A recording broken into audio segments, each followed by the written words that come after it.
Hello, আসসালামু আলাইকুম everyone.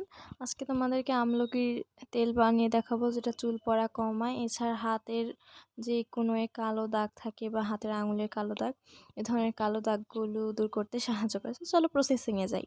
তো আমার কাছে বেশ কিছু হচ্ছে আমলকি ছিল, মানে এগুলো আমার দাদি পাঠিয়েছিল।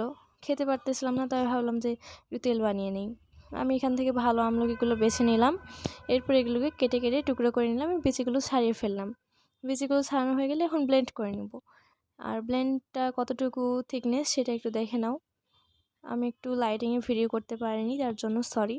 এখন একটা পাত্র নিয়ে তাতে হচ্ছে প্যারাশুটের তেল নিচ্ছি। তোমরা নিজের পছন্দের মতো তেল নিতে পারো। আমি প্যারাশুটের তেল সবসময় মাথায় ব্যবহার করি, যার কারণে আমি এটি নিলাম। পরিমাণ মতো তেল নিতে পারো। আমি এখানে 1/4 কাপ তেল নিয়েছি, যার কারণে আমি পুরো পেস্টটুকু ব্যবহার করিনি। আমি এখান থেকে অর্ধেক পেস্ট ব্যবহার করেছি। এখন এই পেস্টটুকু আমি তেলে দিয়ে দিব। হালকা তেলটা গরম হওয়ার পরে দিতে হবে। দেওয়ার পরে এটাকে একটু ভালো মতো নাড়াচাড়া করে নিতে হবে। আমি যেহেতু এক হাতে ভিডিও করছিলাম, তার কারণে আমার পাত্রটা একটু ঘুরে যাচ্ছিল। তো কিছুক্ষণ হচ্ছে 5-10 মিনিট করার পর এরকম একটা পর্যায়ে চলে আসবে। এভাবে আরও 10 মিনিট ভালো করে জাল করে নিতে হবে, কিন্তু অতিরিক্ত কখনোই জাল করা যাবে না। অতিরিক্ত জাল করলে তেলের গুণাগুণ নষ্ট হয়ে যাবে। এরকম একটি লালচে পর্যায়ে চলে আসার পরে আমরা এটাকে আরেকটু নাড়াচাড়া করব। এরপর আমি একটু রোজমেরি অ্যাড করব। আর আরেকটা কথা, আমি এটা ইন্ডাকশানে করছিলাম, সেখানে আমি টেম্পারেচারটা দেখানোর চেষ্টা করেছি একদম লো। ওখানে 100 ডিগ্রি সেলসিয়াস ছিল। কারেন্ট চলে যাওয়ার কারণে আমি এটাকে আবার গ্যাসের চুলায় নিয়ে আসি। এখন আমি রোজমেরি দিয়ে দিলাম।